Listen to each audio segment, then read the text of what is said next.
का है वो दुलारा প্রিয়তম সাহাবী আল্লাহর নবীর প্রিয় সাহাবী হযরত ওমর ফারুক রাদিয়াল্লাহু তাআলা আনহু মদিনার মসজিদে নববীর মিম্বারে দাঁড়িয়ে মাগরিবের নামাজের পরে মেয়েদেরকে জামাতে নামাজ পড়তে আসার ব্যাপারে যখন তিনি নিষেধাজ্ঞা জারি করেছেন, ও বাবাজিরা ভাইরা, ওই মজলিসে হযরত আব্দুল্লাহ ইবনে আব্বাস ছিলেন এবং তখনও আব্দুল্লাহ ইবনে আব্বাস বেঁচে রয়েছেন। হযরত আব্দুল্লাহ ইবনে আব্বাসের মতো কোরআনের এত বড় পণ্ডিত, উম্মতের জ্ঞানের দরিয়া, উম্মতের মহাবিদ্বান মহাপণ্ডিত, ও বাবাজিরা ভাইরা, তিনি পৃথিবীতে তখনও বেঁচে রয়েছেন। তো দয়া করে কি বলবেন, হযরত ওমরের যদি সিদ্ধান্ত নিতে ভুল হয়ে যেত তাহলে হযরত আব্দুল্লাহ ইবনে আব্বাস কি তার ভুলটাকে ধরে দিতেন না?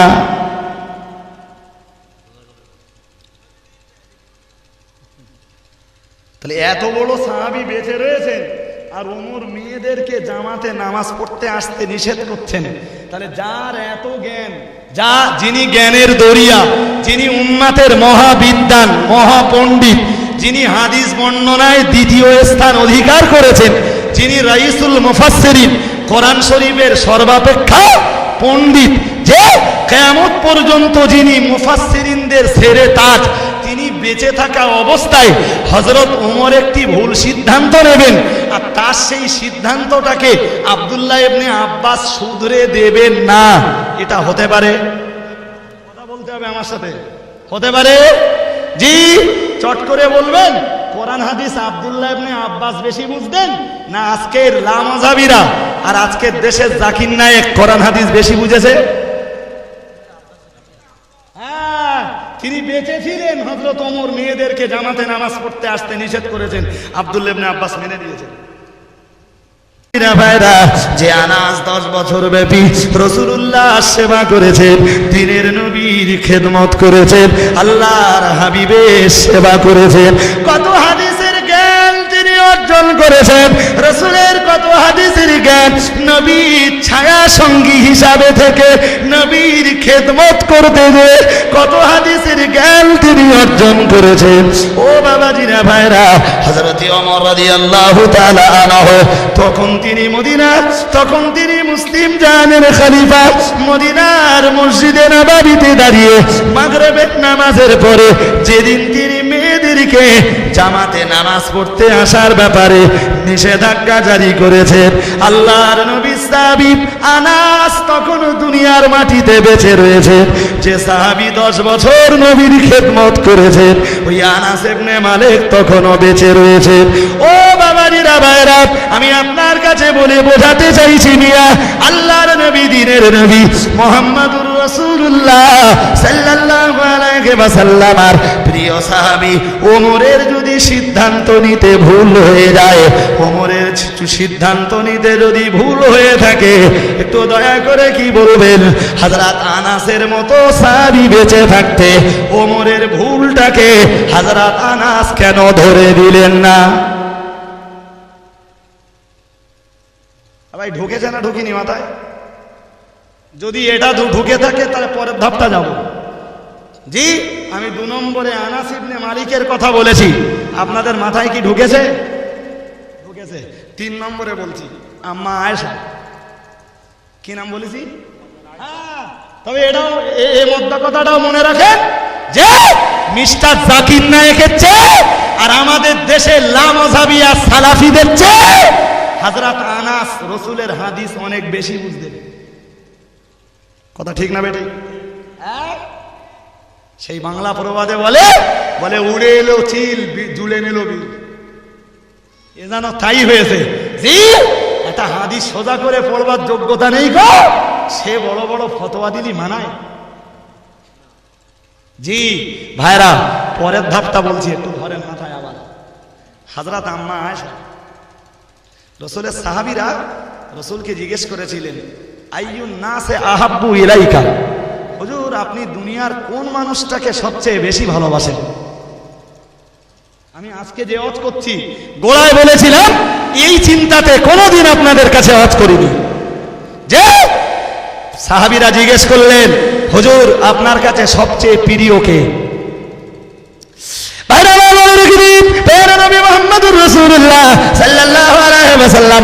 আমার আল্লাহ নবী সাহাবীরা যেই না রাসূলুল্লাহকে জিজ্ঞাসা করেছে, ইয়া রাসূলুল্লাহ ইয়া হাবিবাল্লাহ হুজুর আইয়ুন নাস ইলাইকা, ইয়া রাসূলুল্লাহ ইয়া হাবিবাল্লাহ আইয়ুন নাস আহাব্বু ইলাইকা, ইয়া রাসূলুল্লাহ ইয়া হাবিবাল্লাহ হুজুর দুনিয়ার কোন মানুষটি আপনার কাছে সবচেয়ে বেশি ভালোবাসার পাত্র? ইয়া রাসূলুল্লাহ ইয়া হাবিবাল্লাহ হুজুর দুনিয়ার কোন মানুষটাকে দুনিয়াতে আপনি সবচেয়ে বেশি ভালোবাসেন? কালান নবী সাল্লাল্লাহু আলাইহি ওয়াসাল্লাম আমার আল্লাহ নবী জবাব দিয়ে বললেন, কালা আবু বকরিন আমার আল্লাহ পাকে নবী বললেন, আমি আমার আবু বকরকে পৃথিবীর মাটিতে সবচেয়ে বেশি ভালোবাসি। জোরে সোরে বলুন সুবহানাল্লাহ। আল্লাহ নবী সাহাবীরা নবীজিকে কথাটা আবার ঘুরিয়ে জিজ্ঞাসা করলেন, ইয়া রাসূলুল্লাহ ইয়া হাবিবাল্লাহ হুজুর ছেলেদের ভিতরে পুরুষদের ভিতরে আপনি আবু বকরকে বেশি ভালোবাসেন, কিন্তু একটু দয়া করে কি বলবেন হুজুর আমিনান নিসায়ে মেয়েদের ভিতরে আপনি কাকে সবচেয়ে বেশি ভালোবাসেন? আপনার বিবিদের ভিতরে আপনি সবচেয়ে কাকে বেশি ভালোবাসেন? আল্লাহর নবী বলেছিলেন, আল্লাহর হাবিব বলেছিলেন কালা আয়েশাতা। আল্লাহ নবী বলেছিলেন, ও আমার সাহাবীরা শোনো, আমি মুহাম্মদুর রাসূলুল্লাহ সাল্লাল্লাহু আলাইহি ওয়াসাল্লাম আমি আল্লাহ নবী মেয়েদের ভিতরে আমার বিবি আয়েশাকে আমি সবচেয়ে বেশি মহব্বত করি। জোরে সোরে বলুন সুবহানাল্লাহ। ছেলেদের ভিতরে আবু বকর, মেয়েদের ভিতরে বাবার বেটি, বাবার এক। দু নম্বরে আর একটা কথা বোঝেন, আর এক ধাপ বোঝাচ্ছি শুধু, যে ভাই রসুল যখন ইন্তেকাল করছিলেন, নবী তখন জি রসুল ইন্তেকালের আগে যখন অসুস্থ হয়ে পড়েছেন, অসুস্থ হয়েছেন মা আয়েশার ঘরে। জি অসুস্থতার পিরিয়ডে রসুলুল্লাহ সমস্ত বিবিদেরকে ডাকলেন, ডেকে বললেন, ও বিবিরা আমি মুহাম্মদ সাল্লাল্লাহু আলাইহি ওয়াসাল্লাম তোমাদেরকে ডেকেছি, মনের একটা কথা বলবো। বলুন হুজুর।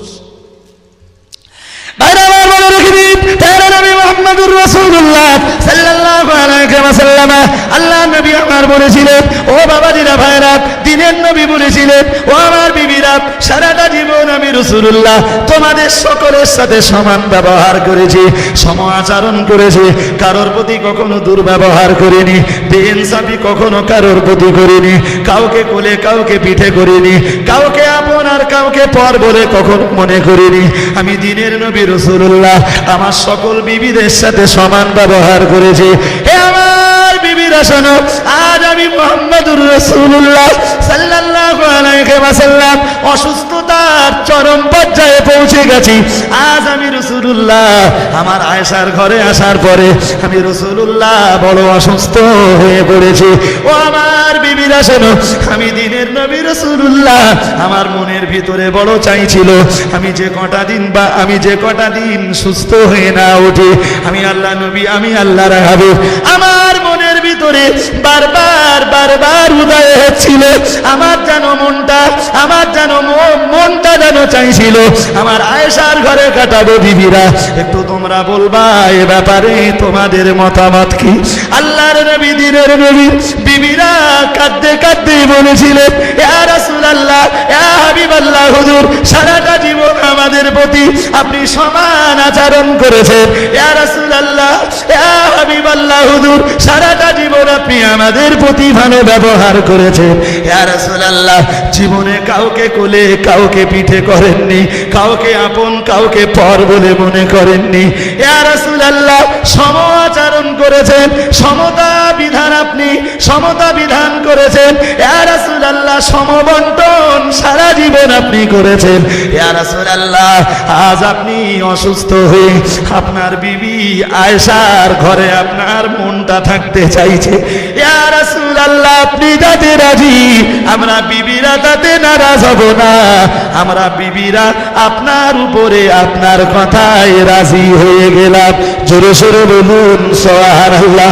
আল্লাহর নবী দিনের নবী মুহাম্মদুর রাসূলুল্লাহ সাল্লাল্লাহু আলাইহি ওয়াসাল্লাম আল্লাহর নবী আল্লাহ পাকের হাবিব আমার আম্মা জান আয়েশার ঘরে রয়ে গেলেন। ও বাবাজিরা ভাইরা, আর আম্মা জান আয়েশার জবানের একটা হাদিসে বাস শুনিয়ে দেব। ও আনা আয়েশা রাদিয়াল্লাহু তাআলা আনহা قالت مات رسول الله صلى الله عليه وسلم بين حاقنتي وذاقنتي أو كما قالت عائشة। আল্লাহ নবীর বিবি আম্মা জান আয়েশা হাদিসের ভিতরে জানিয়েছেন, আল্লাহ নবী আমার ঘরের ভিতরে, আমি আয়েশা আমার বুক আর চিবুকের মাঝখানে ঠিক আমার এই জায়গাটায় মাথা দিয়ে আল্লাহ নবী ইন্তেকাল করেছেন। ও বাবাজিরা ভাইরা, আমি আপনাকে বলে বোঝাতে চাইছি, নারীদের ভিতরে নবী যে আয়েশাকে সবচেয়ে বেশি ভালোবাসেন, যে আম্মা জান আয়েশার ঘরে আমাদের নবীর ইন্তেকাল হয়েছে তাই নয় মিয়া, যে আম্মা জান আয়েশার ঘরের ভিতরে দিনের নবী রাসূলুল্লাহ সাল্লাল্লাহু আলাইহি ওয়াসাল্লাম আল্লাহর নবীর কবর হয়েছে, যেটা আম্মা জান আয়েশার কবর। ও বাবাজিরা ভাইরা, যেটা আম্মা জান আয়েশার ঘর, ওটাই হলো রাসূলুল্লাহর কবর, ওটাই তো রাসূলুল্লাহর রওজা। ও বাবাজিরা ভাইরা, হযরত ওমর মদিনার মসজিদে নববীতে দাঁড়িয়ে যখন মেয়েদের জামাতে নামাজ পড়তে আসার ব্যাপারে নিষেধাজ্ঞা জারি করলেন, হযরত আম্মা জান আয়েশা তখন হায়াতে। মা আয়েশা তখন, আম্মা আয়েশার জ্ঞান জানেন কতটা? জি, জগতের কত মদ্দালোক তার কাছে হার মেনেছে, সময় লাগে। জি, যদি বলেন কত লোক হার মেনেছে, ভাই আমি কি বলবো আপনাকে, আম্মা জান আয়েশা ছিলেন রীতিমতো হাদিসের হাফেজা। একটু সুবহানাল্লাহ বলবেন? জি, আরে ভাই কোরআনের হাফেজা হতে তাই মেয়েদের কম দেখা যায়, আর আম্মা আয়েশা কিসের হাফেজা বলেছি? হাদিসের হাফেজা। জি ভাই, তিনি যে হাদিসগুলো বর্ণনা করেছেন তার বর্ণিত হাদিস সংখ্যা দাঁড়িয়েছে 2210টা। একটু সুবহানাল্লাহ বলেন, আর একটু মন খুলে বলেন না সুবহানাল্লাহ। নারায়ে তাকবীর, নারায়ে তাকবীর। সিলসিলা ফুরফুরা শরীফ, সিলসিলা ফুরফুরা শরীফ, নারায়ে তাকবীর। পলতারাটি মহান ইসালে সবাব, পলতারাটি কোরআনিয়া মাদ্রাসা, শ্রোতাগণ, উলামায়ে কেরাম, সিলসিলা ফুরফুরা শরীফ, নারায়ে তাকবীর। কি বলেছি বলেন দিন? তিনি হাদিসের হাফেজা, 2210টা হাদিস বর্ণনা করেছেন। শুধু তাই না, আর এক ধাপ বলছি, রাসূলের ইন্তেকালের পরে মদিনার মেয়েরা মা আয়েশার কাছে ফতোয়া নেওয়ার জন্য লাইন দিত, লাইন। আর যত মেয়েরা লাইন দিত, তত পর্দার বাইরে লাইন দিত ছেলেরা। রাসূলের জলিলুল কদর সাহাবী হযরত আবু হুরায়রার মতো সাহাবী, হযরত আনাসের মতো সাহাবী, হযরত আব্দুল্লাহ ইবনে আব্বাসের মতো সাহাবী, হযরত আব্দুল্লাহ ইবনে ওমরের মতো সাহাবী, যে রাসূলের বড় বড় সাহাবীরা মা আয়েশার কাছে ফতোয়া জিজ্ঞাসা করতেন। তাহলে মা আয়েশার জ্ঞান কতটা? এটা সুবহানাল্লাহ বলা যাবে? বাইরে বলে রেখে দিন, নবী মুহাম্মদুর রাসূলুল্লাহ সাল্লাল্লাহু আলাইহি ওয়াসাল্লাম। ও বাবাজিরা ভাইরা, মাথা রাখুন, আমার আল্লাহ নবীর ইন্তেকালের পরে রাসূলের যত সাহাবীরা হাদিস বর্ণনা করেছেন, রাসূলের যত সাহাবিয়ারা হাদিস বর্ণনা করেছেন, যত নারী এবং পুরুষে হাদিস বর্ণনা করেছেন, ও বাবাজিরা ভাইরা, হিসাব কষে দেখা গেছে হযরত আম্মা জান আয়েশা সিদ্দিকা রাদিয়াল্লাহু তাআলা আনহা, তিনি হাদিস বর্ণনায় নারীদের ভিতরে প্রথম স্থান অধিকার করেছেন। জোরে সোরে বলুন সুবহানাল্লাহ। ও বাবাজিরা ভাইরা, আর নারী পুরুষ নির্বিশেষে সকলকে মিলিয়ে হযরত আম্মা জান আয়েশা সিদ্দিকা রাদিয়াল্লাহু তাআলা আনহা, তিনি স্থান অধিকার করেছেন তৃতীয়। ও বাবাজিরা ভাইরা, তাহলে নারীদের ভিতরে প্রথম স্থানে, আর নারী পুরুষ নির্বিশেষে সকলকে মিলিয়ে হযরত আম্মা জান আয়েশা তিনি তৃতীয় স্থান অধিকার করেছেন।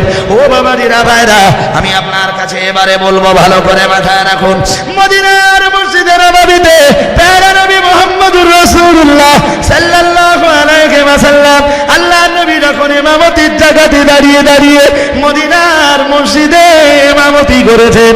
ও বাবাজিরা ভাইরা, ছেলেরা ছেলেদের জায়গাতে দাঁড়িয়ে নামাজ পড়েছেন, পুরুষেরা পুরুষদের জায়গাতে দাঁড়িয়ে নামাজ পড়েছে, মেয়েরা মদিনার মসজিদে নববীতে মেয়েদের জায়গাতে দাঁড়িয়ে দাঁড়িয়ে দাঁড়িয়ে দাঁড়িয়ে নবীর পিছনে নামাজ পড়েছেন।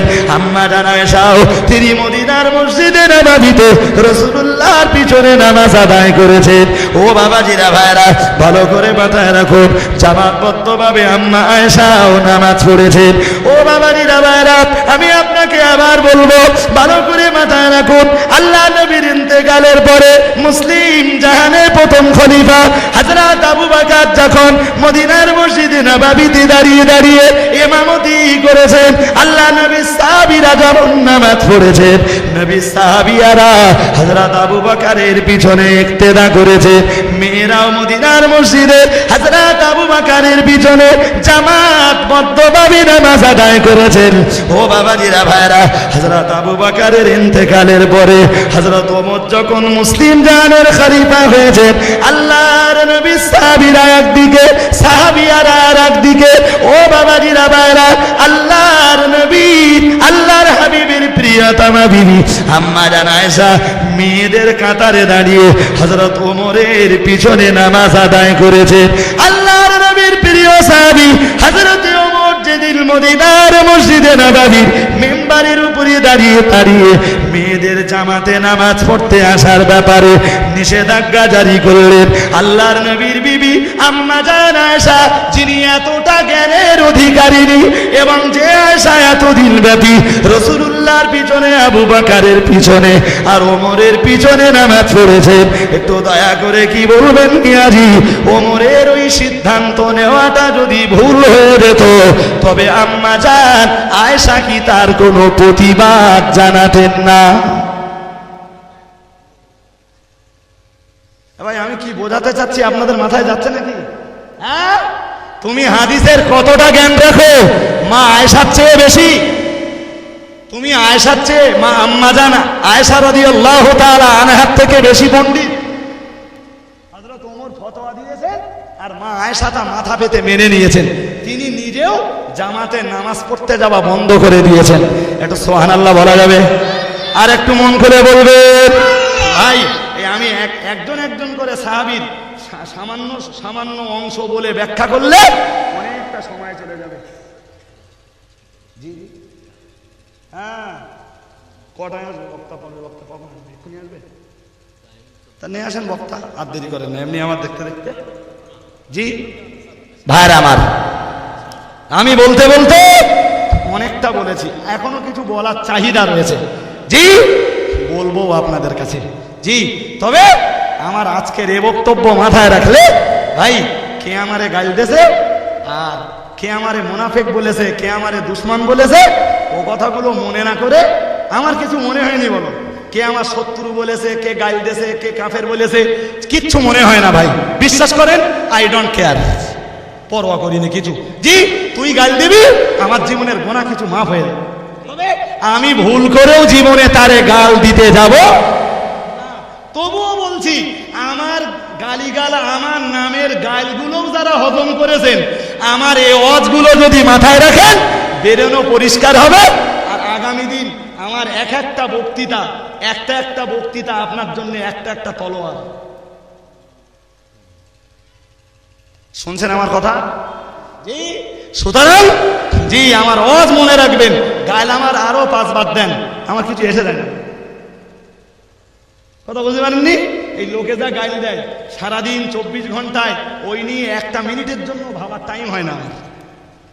দুনিয়ায় কত কাজ পড়ে রয়েছে, জাতির কাজ করার সময় নিকো, কে গাল দিচ্ছে তাই না ভাববো? ভাইরা আমার, আমি বলতে বলতে অনেক দূর চলে এসেছি ভাই, আরো কিছু বলবার রয়েছে আরো।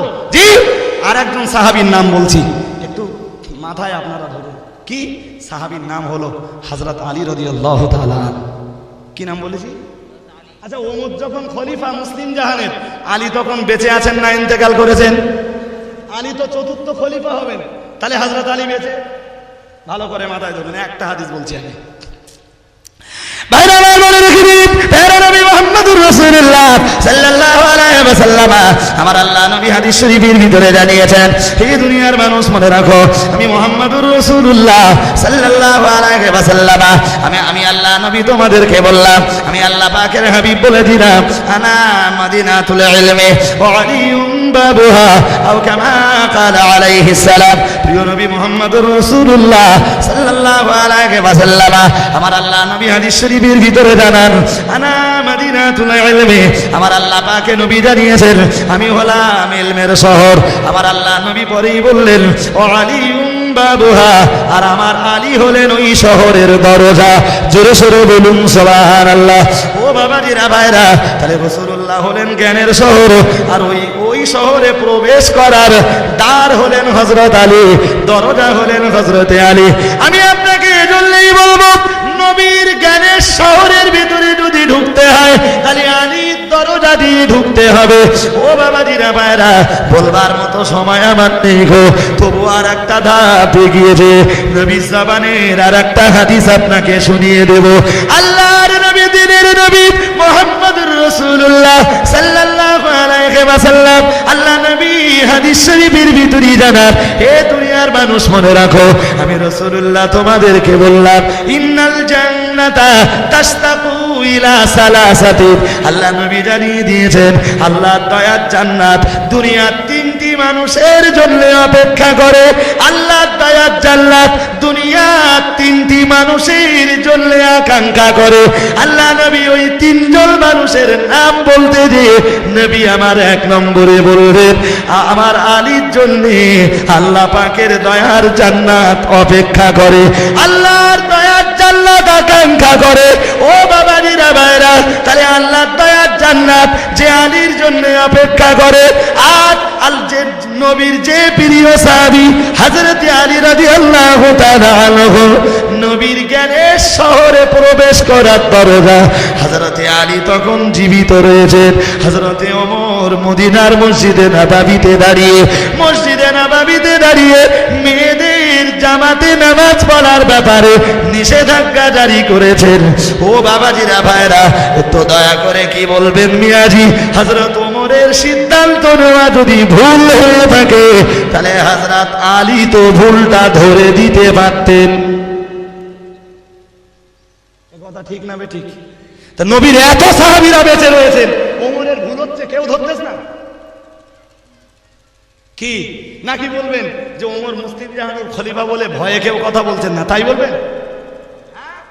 একবার বলে দেখেন কি করি। জি, এ চরিত্র আমাদের মতো মুসলমানের চরিত্র নয়, তাদের চরিত্র। জি, আমরা যেমন ও রজবালি ভুল করেছে, সম্মানের মানুষ, ইজ্জতের লোক, খবরদার বলিস নে, হুজুর বলো। যে রাসূলের সাহাবীরা, আরে হযরত ওমর মদিনার মসজিদে নববীর মেম্বারে দাঁড়িয়েছেন, ওমরের জামাটা একটু বড়, প্রায় পায়ের গাঁট পর্যন্ত পড়েছে, প্রায়। জি, মাথায় রাখুন, রাসূলের একজন সাহাবী উঠে দাঁড়িয়েছেন, ওমর সবে খুতবা নিয়ে দাঁড়িয়েছেন, জুমার দিনে খুতবা দেবেন। রাসূলের একজন সাহাবী দাঁড়িয়ে বলছেন, হুজুর খুতবা পরে পড়বেন, আগে আমার একটা প্রশ্ন আছে, প্রশ্নের জবাবটা দিয়ে ফেলুন। হযরত ওমর বললেন, নামাজের পরে প্রশ্ন করবা। রাসূলের সাহাবী বললেন, নয়, আমি একজন সাধারণ নাগরিক, তবে এদেশের খলিফা, মুসলিম জাহানের নেতা, আমিরুল মুমিনিন, খলিফাতুল মুসলিমিন যদি অন্যায় করে, তার অন্যায়ের প্রতিবাদ করার অধিকার আমারও আছে। এই কথা ঠিক না বেঠিক? আজকে আমরা ভাবি যে হুজুর অন্যায় করলি বলা যাবে না, অসম্মান করা হবে। তুমি তোমার মতবাদ বাড়ি যেয়ে চুলোয় দাও। তোমার নবীর হাদিস নিয়ে যদি বেঁচে থাকতে চাও, তাহলে এবিসি যেই হোক, আলেম হোক, হাফেজ হোক, মাওলানা হোক, ইমাম হোক, মুয়াজ্জিন হোক, পীর হোক, পীরজাদা হোক, যেই হোক, পাঠানজাদা হোক, শেখজাদা হোক, মুয়াজ্জিন হোক, মুফতি হোক, কারি হোক, অন্যায় যাকে করতে দেখেছো, নবীর হাদিসের ইজ্জত যদি দিতে হয়, অন্যায়কারীর প্রতিবাদ করো। শুনছেন আমার কথা? যদি না হয় আপনি বলুন, আলেমের মর্যাদা বেশি না ওমরের মর্যাদা বেশি? ওমরের অন্যায়ের যদি প্রতিবাদ করা যায়, আলেমের অন্যায়ের প্রতিবাদ করা যাবে না? আপনি বলুন ঘুরিয়ে। পরের ধাপটা বলছি, পীরের মর্যাদা বেশি না হযরত ওমরের মর্যাদা বেশি? পীরের মর্যাদার চেয়ে ওমরের মর্যাদা যদি বেশি হয়, আর ওমরের অন্যায়ের প্রতিবাদ যদি সাহাবারা করতে পারেন, তাহলে আজকের কোন পীর নামীয় ব্যক্তি যদি অন্যায় করে, আমরা কি পারবো না তার অন্যায়ের প্রতিবাদ করতে? যে অথচ আজকে সমাজের তথাকথিত কিছু মূর্খের দল মনে করে যে আলেম অন্যায় করেছে, হাফেজ অন্যায় করেছে, পীর আর পীরজাদা অন্যায় করেছে, মানে সে অন্যায়ের কোনো প্রতিবাদ করা চলবে না। এটাই এদের বদ্ধ ধারণা। এই ধারণাই এদেরকে টেনে জাহান্নামে। শুনছেন আমার রব? জি, যদি কেউ কেটে দিতে পারে, কবে বসবেন বলেন? এবিসি যে বসবেন তার সাথে বসবেন। তবে একটু পড়ে আসতে হবে। কি বলেছি বলেন দি? হ্যাঁ, কেতাবপত্র দু চারখানা পড়ে আসতে হবে। আর জি, যেসব কেতাব খুলে দলিল দেবো, সে কেতাব পড়তে দিয়ে যেন দাঁত না ভেঙে যায়। কি বলেছি বলেন দি? সে কেতাব পড়তে যেন দাঁত না ভেঙে যায়। জি, পরের কথাটা বলছি। হযরত ওমর একদম স্তম্ভিত হয়ে গেলেন, মুখে আর কোনো ভাষা নেই। হযরত রাসূলের সাহাবী বললেন, হে আমিরুল মুমিনিন, এবারে রেশনের যে জামা পাওয়া গেছে, বাইতুল মাল থেকে যে জামার কাপড় পাওয়া গেছে, ওই কাপড়ে এত বড় জামা হওয়া উচিত নয়। এত বড় জামা হওয়া উচিত নয়। তার মানে আপনি যে কাপড় পেয়েছেন, আমরাও তো সেই কাপড় পেয়েছি, তা আমাদের পাওয়া সেই কাপড়গুলো এত বড় জামা হয়নি। আপনি এত বড় জামা করেছেন কোন জায়গাতে? নিশ্চয়ই আপনি চুরি করেছেন। কে প্রতিবাদ করছে? একজন নগণ রাসূলের সাধারণ সাহাবী। জি, আর প্রতিবাদটা যার এগেইনস্টে করা হচ্ছে তিনি কে? আমিরুল মুমিনিন। শুধু তাই নয়, ইয়াফিরু মিনহু শাইতান। রাসূলের যে সাহাবীকে দেখে শয়তান পর্যন্ত পালাতো, সেই সাহাবীর বিরুদ্ধে প্রতিবাদ করছেন। একটু সুবহানাল্লাহ বলবেন? জি ভাই, এ ভেবেছেন জীবনে ওমর যে রাস্তা দিয়ে যেত, ওই রাস্তা দিয়ে শয়তান পর্যন্ত চলত? তার বিরুদ্ধে মুখ খুলছেন রাসূলের একজন সাহাবী। তিনি বলছেন, হুজুর এত বড় জামা কোথায় পেয়েছেন বলুন? হযরত ওমরের বেটা আব্দুল্লাহ উঠে দাঁড়িয়েছেন, দাঁড়িয়ে বলছেন, জবাবটা আব্বার কাছ থেকে না নিয়ে আমার কাছ থেকে নেন। রাসূলের সাহাবী বলছেন, নয়, জিজ্ঞেস করেছি আপনার আব্বাকে, জবাব আপনার আব্বাকেই দিতে হবে। আপনি বসুন। কে আপনি? কে আপনি? প্রশ্ন তো আপনার কাছে করিনি, জবাব আপনি দেবেন কেন? প্রশ্ন যার কাছে করেছি, জবাব তাকে দিতেই হবে।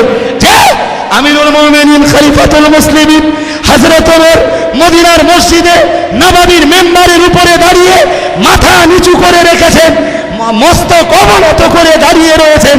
হযরত আব্দুল্লাহ আবার বললেন, রিকোয়েস্ট আপনার কাছে, আপনি প্রশ্নের জবাবটা আমাকে দিতে দেন। যদি প্রশ্নের জবাব আমাকে নাও দিতে দেন, আমাকে অন্তত একটা কথা বলতে দেন। হযরত আব্দুল্লাহকে সুযোগ করে দেওয়া হলো। রাসূলের প্রিয় সাহাবী হযরত আব্দুল্লাহ ইবনে ওমর, ওমরের বেটা আব্দুল্লাহ উঠে দাঁড়িয়ে বললেন, এবারে রেশনে যে জামার কাপড় পাওয়া গেছে, বাইতুল মাল থেকে যে জামার কাপড় পাওয়া গেছে, আমার আব্বা একটা কাপড় পেয়েছেন আর আমি আর একটা কাপড় পেয়েছি, দুটো কাপড় এক জায়গায় করে এবারটা আমার আব্বার একটা বড় জামা করে দিছি। আর সামনের বারে যখন আমরা আবার জামার সিট পাবো, সেই দুটো সিট তথা আমার আব্বা যেটা পাবে আর আমি যেটা পাবো, দুটো কাপড় এক জায়গায় করে আমার জন্য বড় করে একটা জামা তৈরি করব। একটু সুবহানাল্লাহ বলবেন? হে মুসলমানেরা, আমার আব্বাকে তোমরা কেউ চোর বলে মনে করো না।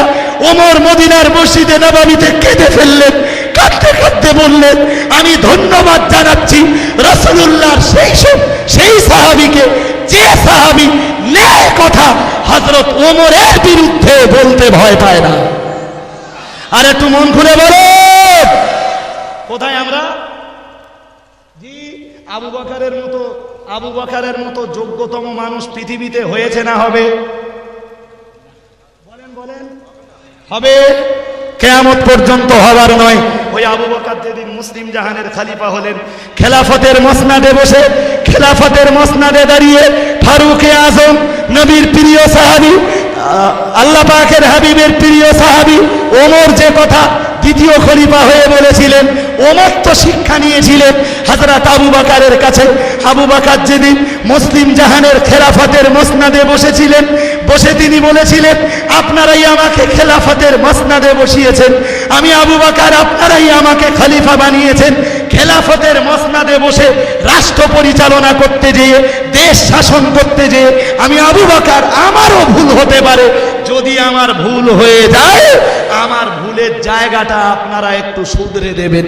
একটু সুবহানাল্লাহ বলবেন। আবু বকরের মর্যাদা কি কম?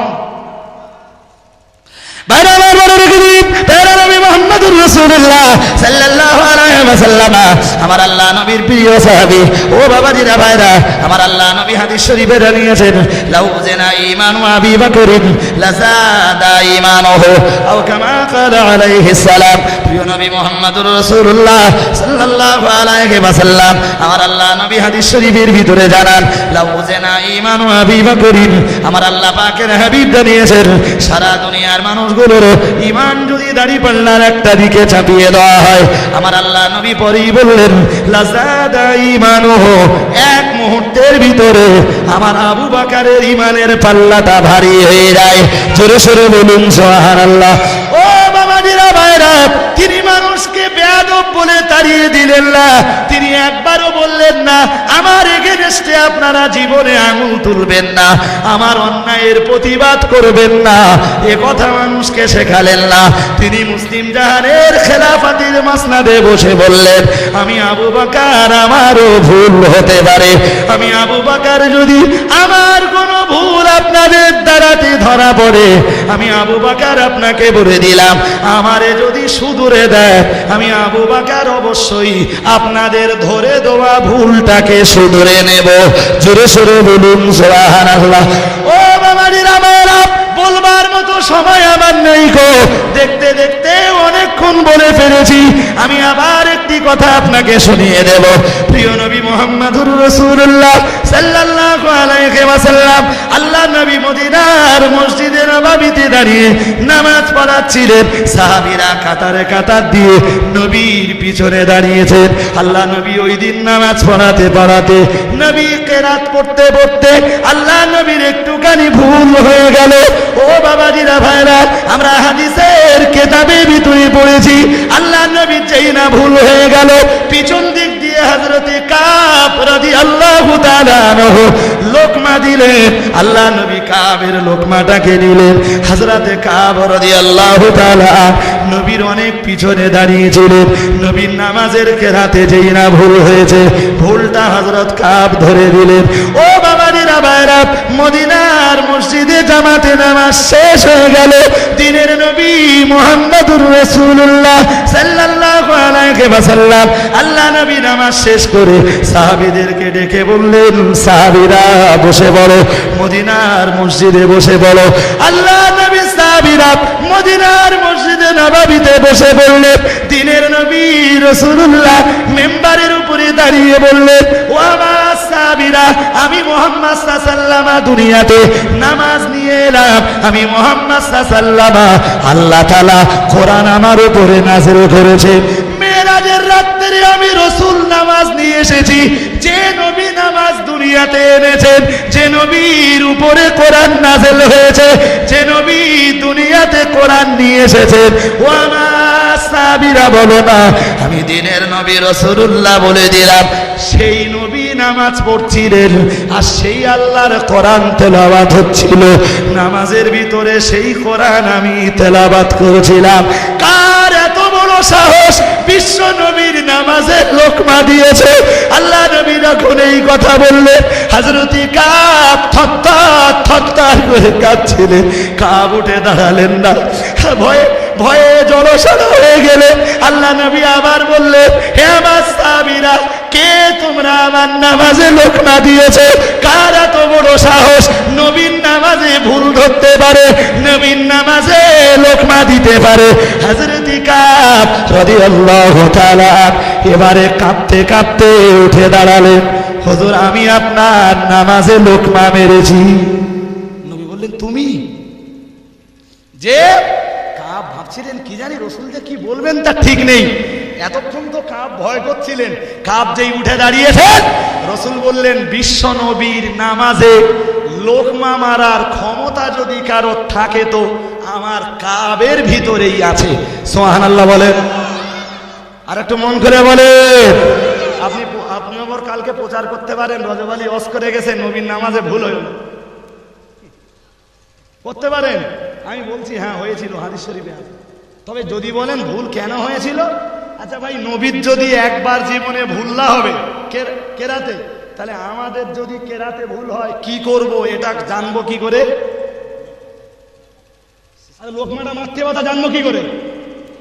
সিস্টেমটা শিখবো কোন জায়গাতে? নবীর কাছ থেকে। তো তাই নবীর ওই ভুলটা হয়েছে।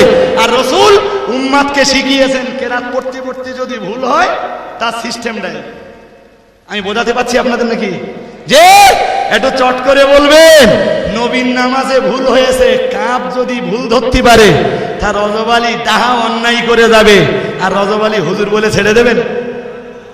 ধরবেন না? ছি ছি ছি ছি ছি। কেউ যদি ওই রকম অন্ধভক্ত থাকে, আমি দাবি করছি মেহেরবানি করে আমারে ভালোবাসবেন না। আমায় ভুল করলে বলতে হবে আমার। কথা বলতে যায়নি? জি, নবী বলেছেন আল মুমিনু মিরআতুল মুমিনি, একজন মুমিন আর একজন মুমিনের জন্য আয়না। আমি আপনাদের জন্য আয়না, আপনারা আমার জন্য আয়না। তাহলে আমার আয়নায় যদি আপনার ত্রুটি ধরা পড়ে আমি যেমন বলে দেব, আপনাদের আয়নায় যদি আমার ত্রুটি ধরা পড়ে সেটা আপনারা বলবেন না? এই সাহসিকতা অর্জন করুন। জি ভাইরা আমার, আল্লাহ আপনাদের আমলনামাতে জিহাদের সওয়াব দেবেন, আল্লাহ কবুল করুন। বলেন না আল্লাহুম্মা আমিন। আর একটু মন খুলে বলেন আল্লাহুম্মা আমিন। জি বক্তৃতা এখনো শেষ হয়নি, এখনো বাকি রয়েছে খানিকটা। জি বেশিক্ষণ নয় আর ভাই, আমার দাউদ আছে অন্য জায়গায়। জি কি বলছি, দেখতে দেখতে 2 ঘন্টা হতে যাচ্ছে, চাঁদা কালেকশন করতে করতে 2 ঘন্টা হয়ে যাবে। চলেন আমি এবারে বলছি, তাহলে হযরত ওমরকে ভয় করে যে সাহাবারা প্রতিবাদ করেননি, এ কথাটা তো ঠিক কি না? বরং ওমরের সিদ্ধান্ত নেওয়াটা ঠিক হয়েছে, তাই সাহাবাদের প্রতিবাদ করার আর কোনো জায়গা। ওমরের সিদ্ধান্তটা নেওয়া ঠিক হয়েছে, তাই সাহাবারা প্রতিবাদ করেননি। আর সাহাবারা সবাই নীরব মানে ওতেই সাহাবীদের ইজমা হয়েছে। কি হয়েছে? ইজমায়ে সাহাবা। আর যত প্রকার ইজমা আছে সবচেয়ে বেশি মূল্য হলো সাহাবীদের ইজমা। যেমন তারাবির নামাজ 8 রাকাত না 20 রাকাত? জি সালাফি নামাজাবিরা 8 রাকাত পড়ে। জাকির নায়েক 8 রাকাতের প্রবক্তা। ক রাকাতের বলেছি? আমরা কত পড়ি? ওমরের জামানায় ইজমা হয়েছে। কোন জামানায়? এটা মনে রাখতে হবে, ভুলে গেলে হবে না ভাই। যে জি ভাই আমি এবারে শেষ কথা বলছি, তবে একটা হাদিস বলে দিচ্ছি, একটু মাথায় রাখুন হাদিসটি। জি অন্য কিছুই নয়। ভাইরা আমার রেখে দিন, তাহলে নবী মুহাম্মদুর রাসূলুল্লাহ সাল্লাল্লাহু আলাইহি ওয়াসাল্লাম, আমার আল্লাহ নবী হাদিস শরীফের ভিতরে জানান, হে দুনিয়ার মানুষ মনে রাখো, আমি মুহাম্মদুর রাসূলুল্লাহ সাল্লাল্লাহু আলাইহি ওয়াসাল্লাম বলে দিলাম, আমি আল্লাহ পাকের হাবিব বলে দিলাম, আশারাতুন ফিল জান্নাতি, আমার আল্লাহ পাকে নবী জানিয়েছেন দুনিয়ার মাটিতে আমি রাসূলুল্লাহ আমার 10 জন সাহাবীকে আল্লাহ পাকের দয়ার জান্নাতের সার্টিফিকেট দিয়ে যাব। জোরে সোরে বলুন সুবহানাল্লাহ। ও বাবাজিরা মায়েরা, দিনের নবী মুহাম্মদুর রাসূলুল্লাহ সাল্লাল্লাহু আলাইহি ওয়াসাল্লাম আল্লাহর নবী তার 10 জন সাহাবীকে আল্লাহর দয়া জান্নাতে সার্টিফিকেট দিয়েছেন। ও বাবাজিরা ভাইরা, আল্লাহ নবী 1 নম্বরে বলেছেন আবু বকরিন ফিল জান্নাহ, আমার আবু বকর জান্নাতে যাবে। নবী 2 নম্বরে বলেছেন ওমরু ফিল জান্নাহ, আমার ওমর জান্নাতে যাবে। ও উসমানু ফিল জান্নাহ, আমার ওসমান জান্নাতে যাবে। ও আলীউ ফিল জান্নাহ, আমার আলী জান্নাতে যাবে। ও তালহাতু ফিল জান্নাহ, আমার তালহা জান্নাতে যাবে। ও জুবাইর ফিল জান্নাহ, আমার জুবাইর জান্নাতে যাবে। ও আব্দুর রহমান ইবনে আউফ ফিল জান্নাহ, আমার সাহাবী আব্দুর রহমান ইবনে আউফ জান্নাতে যাবে। ও সাআদ ইবনে আবি ওয়াক্কাস ফিল জান্নাহ, আমার সাহাবী সাআদ ইবনে আবি ওয়াক্কাস জান্নাতে যাবে। ও যায়েদ ইবনে সাবিত ফিল জান্নাহ, আমার সাহাবী যায়েদ ইবনে সাবিত জান্নাতে যাবে। আল্লাহর নবী 10 নম্বরে দিয়ে বললেন আবু উবাইদা ইবনুল জাররাহ ফিল জান্নাতে, আর আমার আবু উবাইদা আল্লাহ তাআলা আল্লাহ পাকের দয়ার জান্নাতের ভিতরে চলে যাবে। জোরে জোরে বলুন সুবহানাল্লাহ। ও বাবাজিরা ভাইরা, এই দুনিয়ার মাটিতে নবী আমার আল্লাহর হাবিব তার 10 জন সাহাবীকে জান্নাতি বলে সার্টিফিকেট দিয়েছেন।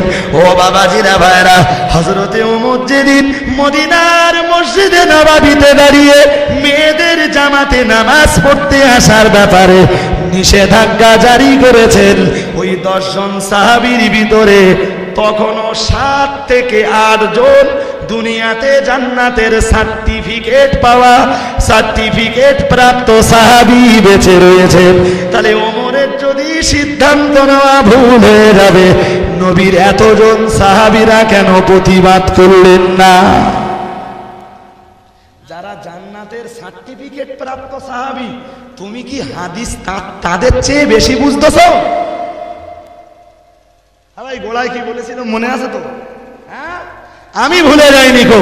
সুতরাং খুব তাড়াতাড়ি এই বাগজোলা, পলতারাটি, কোলসুর, জঙ্গলপুর এই ফেতনা আসবে, বলবে মেয়েদের নে মসজিদে চলো, মেয়েদের নে বুখারী শরীফ খুলে দেখাবে, হাদিস আছে। কি দেখাবে? হ্যাঁ ভাই, সেদিন মুখটা খুলতে পারবেন তো? পারবেন না? পারবেন না? না আমার আসতে হবে? হ্যাঁ, আজকে পলতারাটি এই ওয়াজ করে গেছ, মানে মেয়েদের জামাতে নিয়ে যাওয়ার জন্য যদি জীবনে আন্দোলন হয়, যদি মুখ সেদিন যেন মুখ খুলবার জন্য আমার না আসতে হয়, আপনাদের মুখ খুলতে হবে।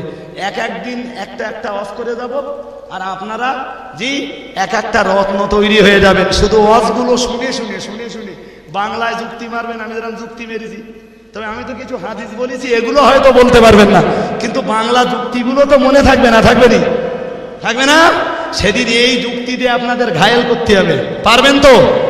একটু বলেন ইনশাল্লাহ, একটু মন খুলে বলেন ইনশাল্লাহ।